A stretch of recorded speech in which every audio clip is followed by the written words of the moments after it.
तो अब हम देखेंगे फ्रीज ड्राइंग क्या होता है, या जिसका दूसरा नाम क्या होता है, लायोफिलाइजेशन। सबसे इंपॉर्टेंट पॉइंट है, फ्रीज ड्राइंग का दूसरा नाम क्या होता है, lyophilization. Meat is first frozen and water is removed under 1.5 to 1 to 1.5 mmHg जो प्रेशर है, उसके अंदर जो है हम क्या करेंगे, पहले तो मीट को जो है जमा देंगे, मतलब फ्रीज कर देंगे। उसके बाद क्या करेंगे, जो जमा हुआ मीट है उसको 40 से 45 डिग्री पर लेके जाएंगे, टेम्परेचर पर, वैक्यूम के अंदर। तो क्या होगा, 40 से 45 डिग्री के साथ एकदम से जमा हुआ है, वो सीधा एकदम से क्या होगा, मतलब इतना ज्यादा टेम्परेचर आएगा, तो वो जो जमा हुआ है उसके अंदर जो पानी की अमाउंट है ना, वो पिघलेगा नहीं, वो पानी वो सीधा क्या होगा, वेपर्स के थ्रू उड़ जाएगा। और इस प्रोसेस को हम क्या बोलते हैं, सब्लिमेशन। केमिस्ट्री में पढ़ा भी होगा, सब्लिमेशन क्या होता है कि जो अपना पानी है, जो बर्फ है, बर्फ सीधा वाष्प, जिसमें जिसे हम बोलते हैं वेपर, भाप में बदल जाए, उसे क्या बोलते हैं, सब्लिमेशन। तो इसमें कुछ वैसा ही करेंगे। पहले तो मीट को क्या करेंगे, जमा देंगे। मीट को जमाने के बाद, मतलब फ्रोज करने के बाद, हम क्या करेंगे, उसको इस प्रेशर के ऊपर, 1.5 mmg/Hg प्रेशर के ऊपर ले जाएंगे। और इतना जो है 40 से 45 डिग्री सेल्सियस का जो है टेम्परेचर कर देंगे, और वैक्यूम कर देंगे, वहां पर वैक्यूम ला देंगे। वैक्यूम से क्या होगा कि जो भी भाफें बनेंगी वो सारी की सारी निकाल दी जाएंगी। और इस प्रोसेस को क्या बोलते हैं हम, सब्लिमेशन। तो यही अपना फ्रीज ड्राइंग। पहले फ्रीज कर देंगे और फिर उसको ड्राई कर देंगे। ड्राई करने का क्या मतलब होता है कि उसके अंदर से जो है मॉइस्चर वो है निकाल देंगे हम। तो temperature of meat is not raise too much. तो इस प्रोसेस में क्या होता है कि टेम्परेचर का, मीट का जो टेम्परेचर वो काफी ज्यादा बढ़ता नहीं है। और जो शेल्फ लाइफ है, cooked freeze dry meat is इतने महीने तक चल जाती है। तो इसमें क्या होता है कि हम पहले मीट को जो है पका लेते हैं। पकाने के बाद फ्रीज कर देंगे, मतलब कि उसको जमा देंगे। जमाने के बाद क्या करेंगे, 40 से 45 डिग्री सेल्सियस के ऊपर उसको लेके जाएंगे। साथ में वैक्यूम होगा। और इतना टेम्परेचर जब मिलेगा तो उसके अंदर जितना भी मॉइस्चर होगा, वो सीधा क्या होगा, सीधा डायरेक्टली चेंज हो जाएगा भाप में। और भाप वैक्यूम के थ्रू बाहर निकल जाएगी। तो इसे बोलते हैं फ्रीज ड्राइंग। ये बेस्ट मेथड है डिहाइड्रेशन का, मतलब कि मीट से जो है पानी निकालने का बेस्ट मेथड है। बेस्ट क्यों है, क्योंकि इसमें इसकी जो एडवांटेजेस कुछ ऐसे हैं। एक तो इसके अंदर श्रिंकेज नहीं होता। श्रिंकेज मतलब वो पिचकता नहीं है मीट। इसके अलावा डिस्टोर्शन ऑफ शेप, जो मीट का जो भी शेप है वो खराब नहीं होता। आर वेरी मिनिमल, काफी कम होता है ये सब। और जो फ्लेवर है, जो अपना वो वाला था ना जिसमें हम धूप में रख के या हॉट एयर ओवन में मीट को जब सुखा रहे थे, तो उसके अंदर जो है फ्लेवर, वो फ्लेवर भी वो वाला नहीं रह रहा था, कुछ टफनेस भी आ रही थी, मतलब कड़ा लगा था अपन खान में। साथ में उसके कुछ न्यूट्रिशन जो है, न्यूट्रिशन वैल्यू भी उसकी गिर जा रही थी। पर इस मेथड में क्या होगा, फ्लेवर भी वैसा ही रहेगा लगभग लगभग। और साथ में न्यूट्रिशन की जो वैल्यू है इसके अंदर, वो भी काफी अच्छी हो जाएगी। तो फ्रीज ड्राइंग का समझ में आया अनिल, या बाकी नवीन वगैरह जो भी हैं? आगे भाई आगे। चलो, कौन सा एक्सप्लेन करेगा मैंने? मतलब फर्स्ट ऑफ ऑल तो आप उसने है ना फ्रीज करांगा जिस तरह जमा देवांगा। हम्म। और फिर मतलब 45 से 50 डिग्री 40 to 45 टेम्परेचर पे है ना। अब हम उसने वो करा वैक्यूम के थ्रू वो करा तो उसने मतलब जो एकदम से भाप बन जाएंगे उसकी पानी की। हाँ, तो उस तो मीट इस के अंदर जो प्रोसेस में पानी था आप ना, सप्लीमेशन कराओगे हाँ, वो मीट के अंदर एकदम जो भी इंस्टेंट पानी की निकल अमाउंट थी। जाएगा। क्या बोल रहे हो? मतलब एकदम इंस्टेंट वो निकल जाओगे ना पानी। हाँ, और इसकी कन्वर्ट हो जाएगा स्टीम में। एडवांटेज के हैं, एक तो इसके अंदर जो शेप है वो वैसे का वैसा रहेगा, साथ में फ्लेवर भी उसा ही रहेगा। और न्यूट्रिशन वैल्यू भी इसकी बढ़िया रहेगी, कुछ हाँ न्यूट्रिशन लॉस ना होगा इसका। और इसमें जो हाँ कुक्ड मीट है उसका यूज कर सके, हाँ पा, कुक्ड मीट ने सीधा पहले हम आजकल क्या चल रहा है, तुमने बेरा है, अपने देश में तो ऐसा खास कुछ है नहीं। दूसरे देश में क्या हो है, सब्जी वगैरह बना दी, बना के उसने फिर सुखा देंगे। और फिर जब भी अपन जरूरत होगी तो उसमें पानी गेर के, या फिर रोटियां का भी ऐसा सिस्टम है, पराठे वगैरह का भी ऐसा सिस्टम है, पराठे बना दिए उसने फ्रीज कर देंगे। या बने बनाए पराठा नहीं स्टार्ट कर देंगे, पाछा अपन गर्म कराएंगे तो वो सारी चीज फ्रेश लगेंगी अपन। तो यहाँ से अपने, आई गेस, करनाल या पानीपत के अंदर भी ऐसा कुछ है कि सब्जी है उन्हें काट पीट के बना बनू के रख दे, हाँ, उन्हें ड्राई कर दे, हाँ, जब भी जरूरत पड़ेगी तो मतलब दूसरे देश में एक्सपोर्ट करें, हाँ पा। तो उसने क्या करेंगे फिर आगे जाके, जो भी अंग्रेज वगैरह या जो भी दूसरे देश वाले हैं वो क्या करेंगे, उसने फिर कुक कर लेंगे सीधा पानी वगैरह डाल के, जो भी जिस तरीके से भी कुक करेंगे, तो डायरेक्टली वो बन जाएगा। तो ऐसी प्रोसेस है इसके अंदर कि बना बनाया कुक करके ना मीट ने उसके पास ये प्रोसेस कराएंगे, पहले जमा देंगे, जमाने के बाद उसका सब्लिमेशन के थ्रू उसकी जो मॉइस्चर है वो निकाल देंगे। अब आगे देखते हैं।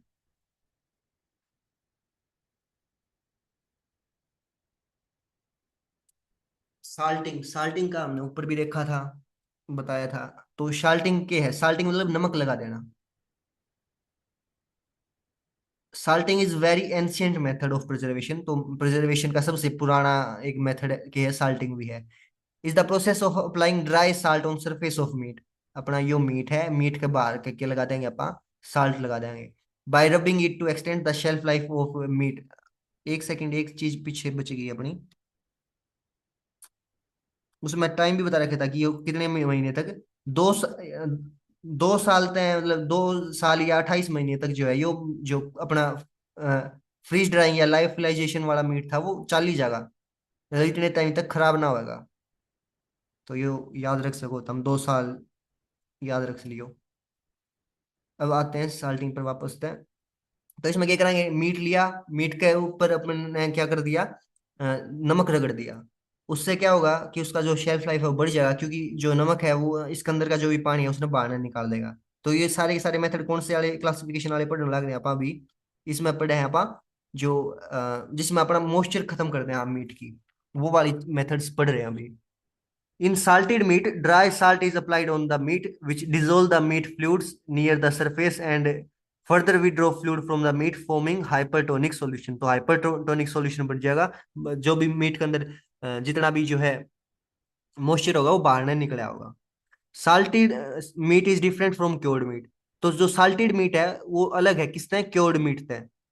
एग्जाम्पल क्या हो गए इसके, ham, bacon, corn beef etcetera. In curing sugar and other salts are as such as sodium nitrate और nitrite are added either as dry cure और ब्राइन सॉल्यूशन। ओके, तो क्योरिंग भी बताया था अभी हमने ऊपर।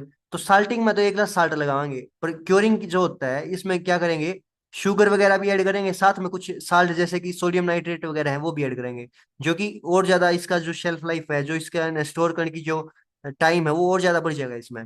या फिर इसके अंदर क्या कर सकते हैं, सॉल्यूशन के अंदर रख देंगे, जैसे नमक का पानी और जो भी केमिकल वगैरह है वो ऐड करके ना उसके अंदर रख देंगे।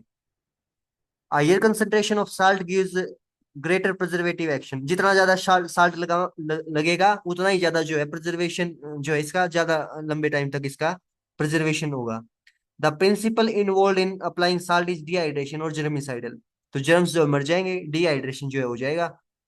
अगर पानी नहीं रहेगा तो उसके अंदर जो भी बैक्टीरिया है, एंजाइम्स है, वो काम नहीं करेंगे। साल्टिंग सिंपल था। इसके बाद हम देखते हैं क्योरिंग। क्योरिंग अभी ऊपर भी देख रहे थे। Meat is treated with sodium nitrate, ये याद रखना है, सोडियम नाइट्रेट। सोडियम क्लोराइड तो अपना जो नॉर्मल साल्ट होगा वही हो गया। इसके अलावा ये क्या ले रखा है, शुगर। शुगर और जो साल्ट वो एक साथ लगा लगा रहे हैं हम, तो इससे क्या होगा कि उसका जो टेस्ट है ना वो खराब नहीं होगा। टेस्ट जो है एक अलग सा जो है इसके अंदर टेस्ट आएगा। और फोस्फेट, ये सब चीजें जो है, मेन चीज क्या क्या याद रखनी है इसके अंदर, NaCl यानी कि कॉमन साल्ट, शुगर और सोडियम नाइट्रेट, ये 3 चीज ऐड करेंगे इसके साथ। अगर मीट को ट्रीट करने को क्या बोलते हैं, क्योरिंग। तो अगर क्योरिंग का पूछ लिया जा सकता है क्योरिंग क्या होता है, व्हाट इज, मतलब डेफिनेशन में आपके एग्जाम जो है ये कॉलेज वाले एग्जाम, इसमें पूछा जाएगा कि क्योरिंग क्या होता है। तो in this process meet is treated with sodium nitrate, sodium chloride and sugar. Phosphate याद रहे तो ये भी कर देना, बस इतना लिख देना है, आपका ठीक हो जाएगा क्वेश्चन। तो मीट का कलर जो अपना सोडियम नाइट्रेट है उसको, उसकी वजह से जो मीट का कलर जो है वो क्या हो जाएगा, पिंक हो जाएगा, because of sodium nitrate react with pigmentation of the meat. तो मीट का जो पिगमेंट है उसके साथ जब सोडियम नाइट्रेट रिएक्ट करेगा तो उससे क्या होगा, पिंकिश जो है कलर आ जाएगा, because its colour is pink, so colour of meat suppose good. अगर किसी भी मीट का कलर क्योरिंग करने के बाद किसी मीट का कलर जो है पिंक है, उसका मतलब क्या होगा कि जो म्यूट कर ले भाई, जिसकी तरफ से नॉइस आ रही है, कोई नहीं। बिकॉज कलर तो क्या बोल रहे थे हम कि अगर कोई हमने कोई मीट क्योर कर रखा है तो उसका कलर कैसा हो जाएगा, पिंक होगा, और इसका मतलब क्या है कि हमारा अच्छा है, मतलब कंडीशन जो है अपने मीट की वो जो है अच्छी है। Sodium chloride exerts inhibitory effect on bacterial growth by bringing down the water activity। वही बात फिर से रिपीट कर रखी है कि नमक क्या करेगा, पानी को बाहर की तरफ खींच लेगा। Nitrate plays an important role in retarding growth of several bacteria. तो जो नाइट्रेट है, सोडियम नाइट्रेट है, वो क्या करता है, ग्रोथ नहीं होने देता बैक्टीरिया की, खास करके कौन से बैक्टीरिया की, क्लोस्ट्रीडियम बोटुलिनम। क्लोस्ट्रीडियम बोtulinum साथ में और भी बाकी जो भी होते हैं बैक्टीरिया, उनकी ग्रोथ नहीं होने देता। The phenolic constituents in smoke also have bactericidal action. एक स्मोकिंग भी देखा था ना, तो स्मोक के अंदर क्या होता है, फिनोल्स, फिनोलिक जो कॉन्स्टिट्यूएंट होते हैं उसके अंदर जो, वो क्या करते हैं, बैक्टीरिसाइडल। साइडल का मतलब क्या होता है,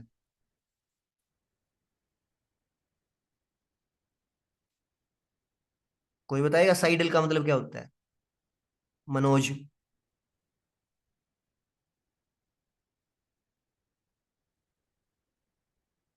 साइडल का मतलब होता है वो किसी चीज को मार देना, तो बैक्टीरिया को मार देते हैं इसमें। क्या मार देता है, जो स्मोक होता है, एक स्मोकिंग प्रोसेस और होती है, क्योरिंग हो गया हमने देख लिया। किसी ने लिखा है कुछ, हाँ किलिंग। हाँ तो किलिंग, जैसे मनोज ने बताया कि किलिंग जो है वो हमें इसके अंदर देखने को मिलेगी। तो जो स्मोकिंग करते हैं, जैसे हम धूमड़ी वगैरह नहीं लगाते हैं किसी चीज में, तो उसी तरीके से हम इसके अंदर भी जो मीट प्रिजर्वेशन का टेक्निक है उसके अंदर क्या करते हैं, स्मोक की हेल्प से भी जो है हम इसको प्रिजर्व कर सकते हैं मीट को। तो उसके अंदर जो फिनोलिक कंस्टिट्यूएंट होते हैं स्मोक के अंदर, वो उसका एक्शन क्या होता है, बैक्टीरियासाइडल, तो मतलब वो बैक्टीरिया को मार देता है। Phosphates improve the texture by enhancing the water holding capacity of muscle protein. Salt is major component that imparts taste। तो इसके साथ क्या है, फोस्फेट का काम क्या होता है कि जो है मीट के अंदर जो है पानी की मात्रा ठीक ठाक रहे, वाटर होल्डिंग कैपेसिटी जो है मीट के प्रोटीन की वो बढ़ा देता है फोस्फेट्स। आगे वाले स्लाइड पर चलते हैं। मेथड्स ऑफ क्योरिंग, क्योरिंग के भी अलग अलग दो मेथड हैं यहाँ पर बताए गए हैं। Dry curing. In this method, salt mixture is applied on the surface of meat and kept in a chill room 2 से 4 degree Celsius for 7 to 10 days। तो ड्राई क्योरिंग में क्या करते हैं, साल्ट लगाया और मीट के ऊपर जो भी अपने साल्ट का मिक्सचर था, सोडियम नाइट्रेट और शुगर वगैरह, ये सब चीजें जो है हमने लगाई मीट के ऊपर, और उसको चिलिंग रूम में, मतलब चिल होने के लिए 2 से 4 डिग्री सेल्सियस के ऊपर हम जो है 7 से 10 दिन के लिए रख देंगे, तो उसे बोलेंगे हम ड्राई क्योरिंग। इसके अलावा एक है पिकल। पिकल का मतलब क्या होता है, जल्दी बताओ, कोई कौन बताएगा, आशीष या मनोज, नवीन। पिकल क्या होता है,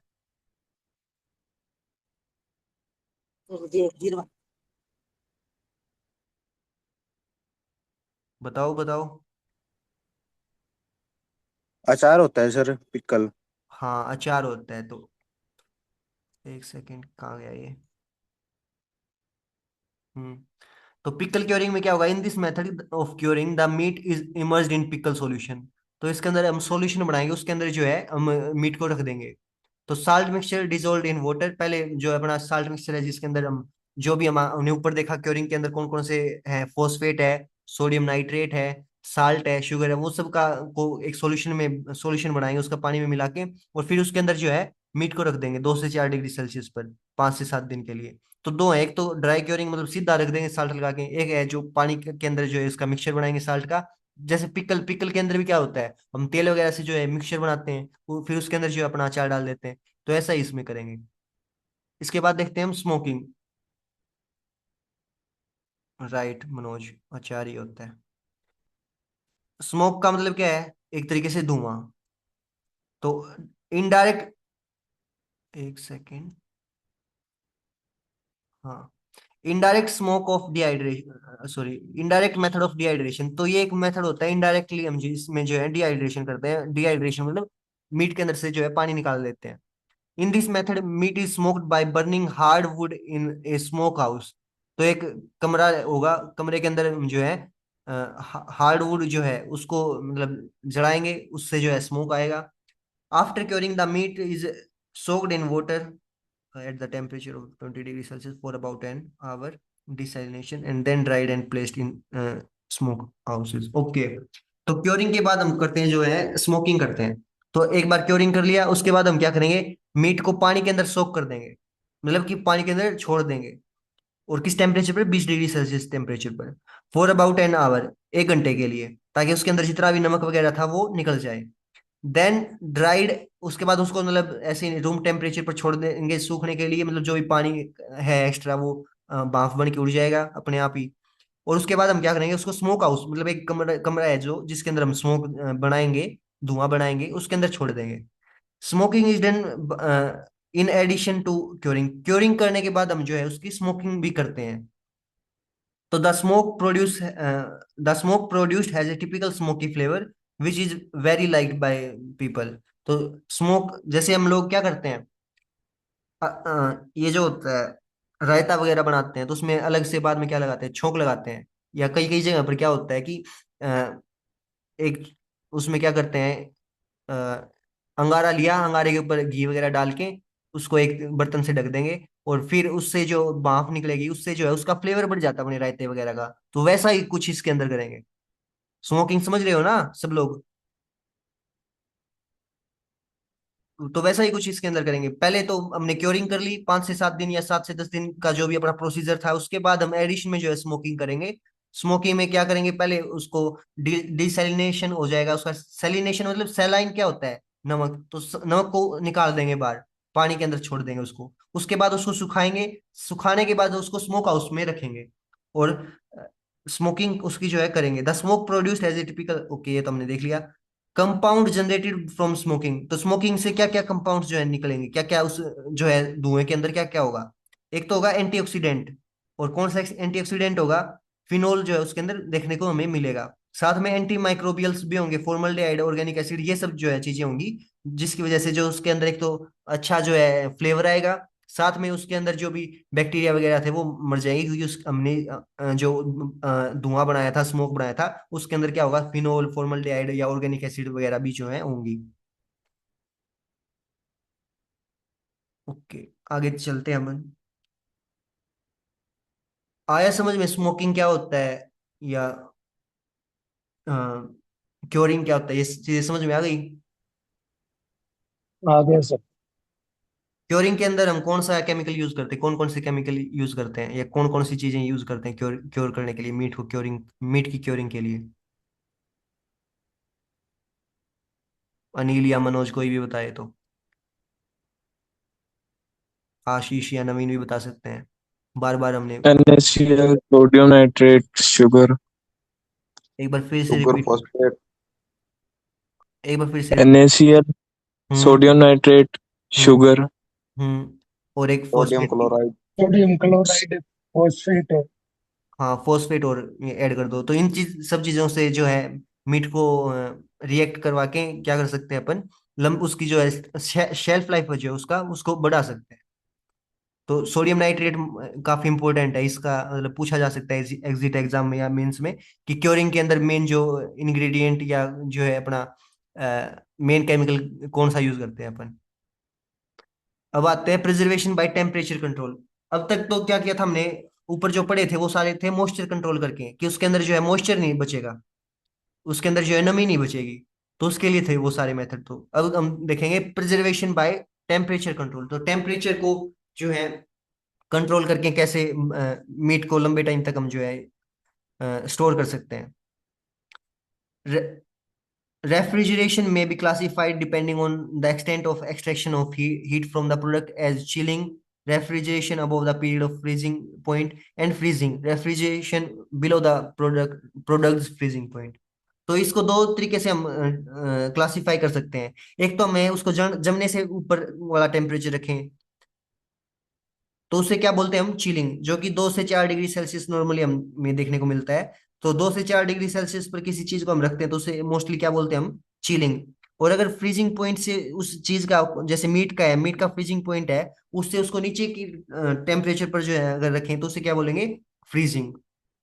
By efficient refrigeration, meat can be preserved in a condition approaching its natural state of for periods adequate for commercial requirement. तो रेफ्रिजरेशन की हेल्प से हम जो है मीट को लंबे टाइम तक जो है उसके नेचुरल स्टेट के अंदर जो है प्रिजर्व करके रख सकते हैं, स्टोर करके रख सकते हैं। Preservation by low temperature. अब टेम्परेचर भी दो तरीके का है, ऐसा तो है नहीं कि सिर्फ हम लो टेम्परेचर कर मतलब लो टेम्परेचर से ही मीट को लंबे टाइम तक प्रिजर्व कर सकते हैं, हाई टेम्परेचर करके भी जो है लंबे टाइम तक हम जो है मीट को प्रिजर्व कर सकते हैं। तो प्रिजर्वेशन बाय लो टेम्परेचर सबसे पहले पढ़ते हैं। Storage above the freezing point, जिसे हम चिलिंग बोलते हैं।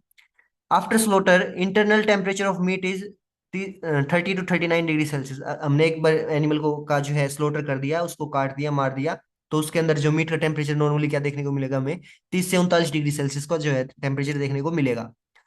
This is brought to down to 4 degree Celsius. इसको 4 डिग्री सेल्सियस पर जो है लाया जाएगा या उससे नीचे। This process is called chilling, और इस प्रोसेस को क्या बोलते हैं हम, chilling. Meat can be kept for 4 to 5 days at this temperature because the growth of bacterial microbes is decreased। तो अगर इस टेम्परेचर पर हम 4 से 5 दिन मीट को रखेंगे तो उसकी जो उसके अंदर जो बैक्टीरिया है उसकी ग्रोथ जो है कम हो जाएगी। Chilled meat is usually stored at temperature around 1 to 4 degree Celsius. तो चिल्ड मीट किससे बोलेंगे हम, तो इसमें 1 से 4 डिग्री सेल्सियस का जो टेम्परेचर रखेंगे। When it keeps well for several days, जिसकी हेल्प से हम जो है मीट को काफी दिन तक जो है प्रिजर्व करके रख सकते हैं। दूसरा storage below freezing point. Freezing point जो होता है, बर्फ बन जाती है जिस पॉइंट पर, तो उससे नीचे वाले पॉइंट पर जो है उसको स्टोर करें तो उसे बोलेंगे freezing. In this process microbial growth is prevented. तो वही बात है कि माइक्रोब्स की जो ग्रोथ है वो प्रिवेंट हो जाती है। Temperature of meat is brought to down to 18 degree to -30, मतलब -18 से -30 डिग्री सेल्सियस के टेम्परेचर के बीच में इसको इसका जो है टेम्परेचर हम रखेंगे फ्रीजिंग के अंदर। At this temperature meat can be stored for 6 months. तो इस टेम्परेचर पर हम जो है मीट को 6 महीने तक जो है प्रिजर्व करके रख सकते हैं, और उसकी जो कंडीशन होगी वो नेचुरल वाली होगी। जैसे नेचुरली हमें जो अभी हमने फ्रेश मीट काटा है, फ्रेश मीट जो है तैयार किया है, वैसी कंडीशन उसकी जो है हमें देखने को मिलेगी। In this process equipment use is called deep freezer. और फ्रीजिंग की किस में करेंगे, डीप फ्रीजर के अंदर जो है इसकी फ्रीजिंग करते हैं, और इसलिए इस प्रोसेस को क्या बोलते हैं हम, डीप फ्रीजिंग। डीप फ्रीजर के अंदर डीप फ्रीजिंग करेंगे जिसका टेम्परेचर होगा 18 से -30 डिग्री सेल्सियस। चिलिंग का होता है 1 से 4 डिग्री सेल्सियस। अब देखते हैं, however there are problems in chilling and freezing meat if it is not cooled too rapidly below 10 degree Celsius before the pH of the muscle has fallen below a value of 6। The muscle fiber contract and this is called as cold shortening and the meat is tough when cooked. The modern procedure is to cool the carcass to 10 to 15 degrees Celsius. This is called as conditioning, and to hold the temperature for a few hours until pH has fallen 6। तो इसमें क्या होता है, एक इसका disadvantage बोल सकते हैं हम, या एक जो है इश्यू जो है हमें फेस करने को मिलता है, वो क्या होता है कि अगर हमने मीट का जो है पीएच गिरा नहीं है अभी। मीट का पीएच कहाँ तक गिर जाना चाहिए, 5.6 डिग्री सेल्सियस, मतलब पीएच तक जो है 5.6 पीएच तक जो है मीट का जो है पीएच गिर जाना चाहिए। अगर वहां तक नहीं गिरा है और उससे पहले हमने उसको जो है ठंडा कर दिया, 10 डिग्री सेल्सियस से कम उसका टेम्परेचर कर दिया, तो उसमें क्या होगा कि वो जो अपना मीट है वो सिकुड़ जाएगा। तो जिस कंडीशन को हम क्या बोलते हैं, कोल्ड शॉर्टनिंग। तो इस कंडीशन को हमें अवॉइड करने के लिए क्या करते हैं, जो अपना मीट है उसे क्या करते हैं 10 से 15 डिग्री सेल्सियस पर रखते हैं। जब तक उसका 6 डिग्री से नीचे नहीं आता है पीएच, उसको 10 से 15 डिग्री सेल्सियस पर जो है रखते हैं। और इस चीज को क्या बोलते हैं हम, कंडीशनिंग। इस प्रोसेस को क्या बोलते हैं, कंडीशनिंग। जैसे ही हमारा 6 डिग्री से नीचे अपना पीएच आया मीट का, मतलब कि एसिडिक हुआ थोड़ा सा मीट, उसको हम फिर कर देंगे चिलिंग के लिए या फिर डीप फ्रीजिंग के लिए हम उसको अ, उस उतना टेम्परेचर उसका जो है कर देंगे। इसमें इंपॉर्टेंट यही था कि दो मेथड है, एक तो होता है चिलिंग, एक होता है डीप फ्रीजिंग। चिलिंग का टेम्परेचर आपको याद रखना है 1 डिग्री सेल्सियस से 4 डिग्री सेल्सियस, और डीप फ्रीजिंग का आपको याद रखना है -18 से -30 डिग्री सेल्सियस। यही चीज है। ये कोल्ड शॉर्टनिंग का थोड़ा सा आप ध्यान में रख लेना कि अगर गलती से कोई थोड़ा सा टिपिकल सा अगर कोई एमसीक्यू बन के आ जाए तो आपको याद हो। और कंडीशनिंग भी थोड़ा याद रख लेना कि 10 से 15 डिग्री सेल्सियस जो है इसका टेम्परेचर रखेंगे जब तक वो उसका पीएच 6 से नीचे नहीं आ जाता।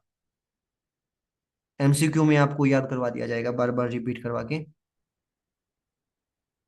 जो भी क्विज होगा उसके अंदर। अब आते हैं थोइंग पर। थोइंग आपने एआई में देखा होगा, सुना है थोइंग क्या होता है?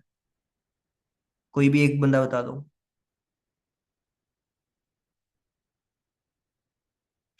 नवीन, मनजोत, मंजोत, आशीष, स्ट्रेंजर, स्ट्रेंजर वेडनेसडे, कोई भी बता दो। थोइंग क्या होता है? THEWING। एआई पढ़ ली होगी ना?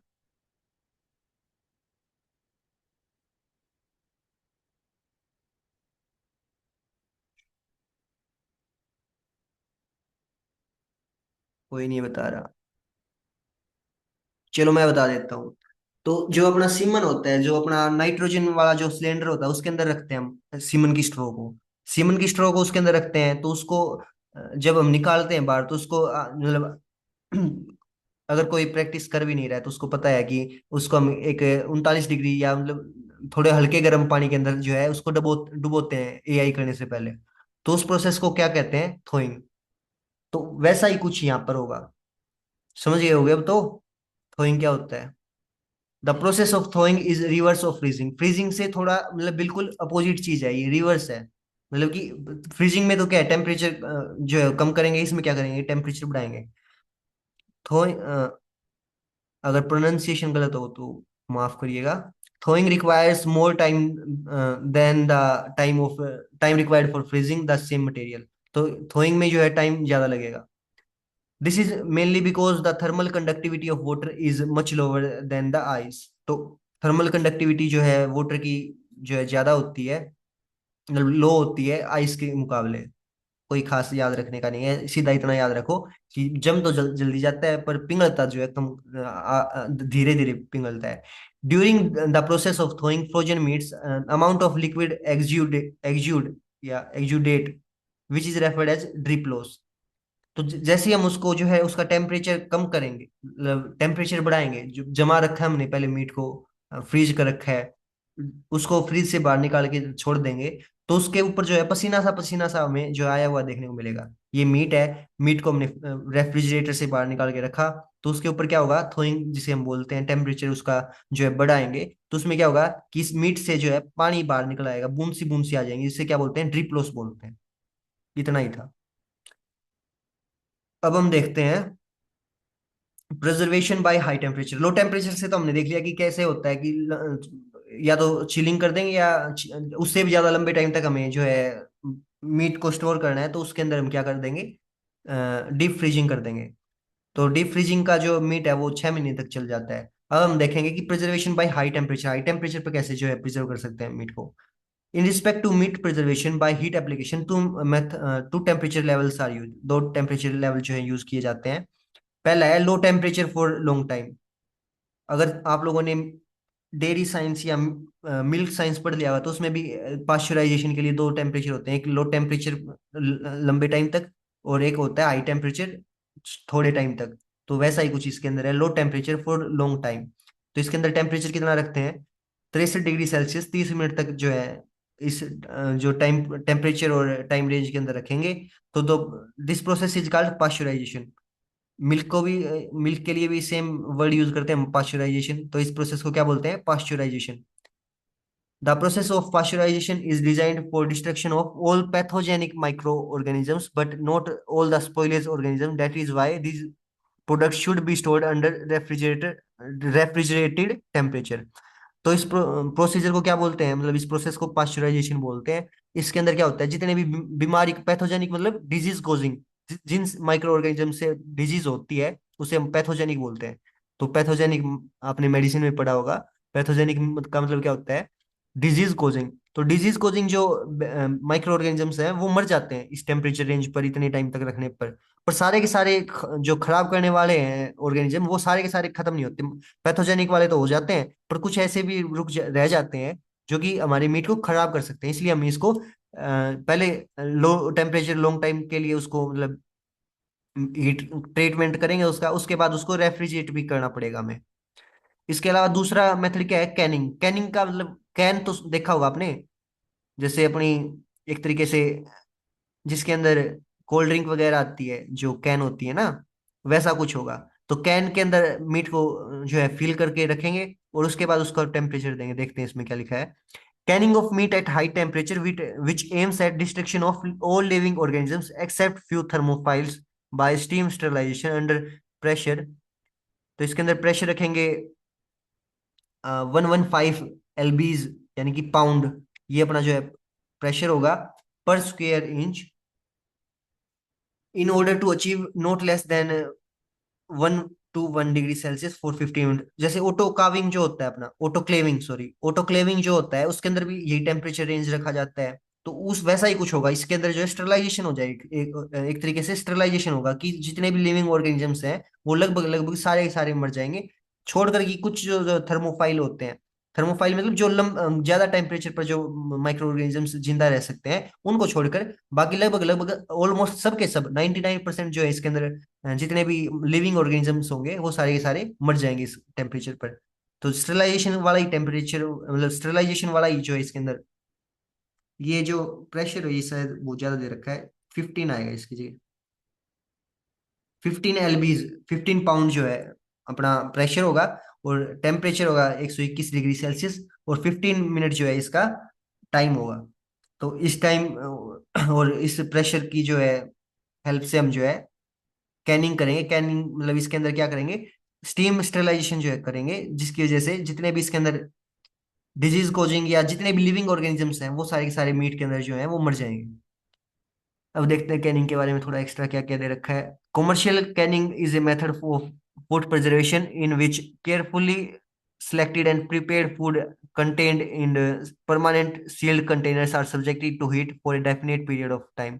वही बात बता रखी है कि एक सील्ड कंटेनर, जैसे कि हमारे जो कैन होते हैं जिसके अंदर अपनी कोक वगैरह या जो भी आती है वो सब चीजें, उस तरीके से हम जो है कैन के अंदर रखेंगे, कंटेनर के अंदर सील जो होगा, और उसके बाद उसको इस टेम्परेचर और टाइम पर जो है रखेंगे।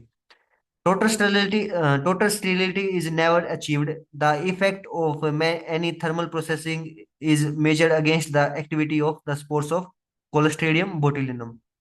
हालांकि अभी एक अलग एक और भी है।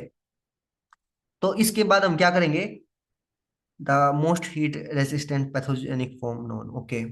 एक और आ गया है, वो कल मैं बताऊंगा, अभी मेरे को ध्यान नहीं है। तो कोलोस्ट्रेडियम बोtulinum जो है, ये सबसे ज्यादा हीट रेसिस्टेंट जो है अपना पैथोजेनिक जो है बैक्टीरिया होता है। अगर उस एनिमल के मतलब उसके अंदर अगर कोलोस्ट्रेडियम अगर नहीं है, तो इसका मतलब क्या है कि हमारा जो है स्टेरिलाइजेशन जो है अचीव अच्छे से हो गया है। इतना ही था कैनिंग के अंदर, कि इस टेम्परेचर पर रखेंगे, इतने प्रेशर के ऊपर रखेंगे, इतने टाइम के लिए रखेंगे।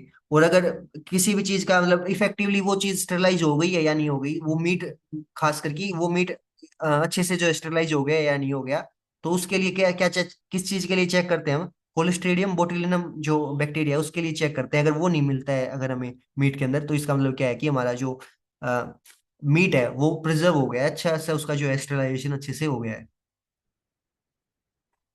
तो इतना ही करेंगे। अभी अपने पास कितना टाइम बचा हुआ है, 4 मिनट है। तो किसी के डाउट है अब तक वाले में वो जल्दी जल्दी पूछो।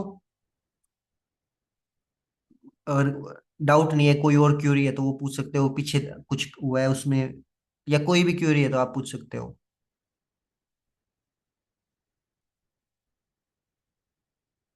अनिल या कोई और। कल हम ये वाला करेंगे, preservation by direct microbial inhibition, जिससे हम रेडिएशन वगैरह या एंटीबायोटिक्स या और केमिकल्स का यूज करते हुए कैसे मीट को प्रिजर्व कर सकते हैं, वो दो चीजें देखेंगे। स्ट्रेंजर कहाँ से हो आप, मतलब कौन से कॉलेज से हो, चैट में लिख सकते हो।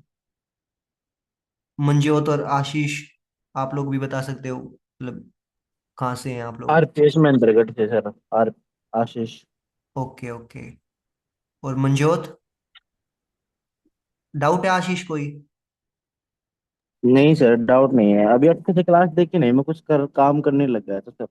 Okay okay. अगर आपको एक्सेस चाहिए कुछ टाइम के लिए, तो हमारी जितनी अभी तक क्लासेस हुई हैं उसका एक्सेस हम आपको दे सकते हैं। आप डीएम कर लेना मेरे को टेलीग्राम पर, मतलब अगर डेमो के लिए आपको देखना हो कि कैसे समझ आ रहा है या नहीं।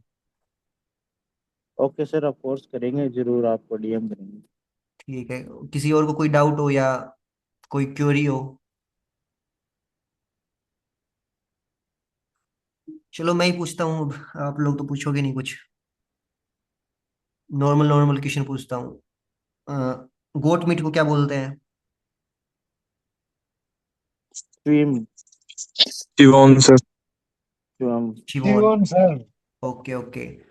और पिग का जो है ड्रेसिंग परसेंटेज कितना होता है?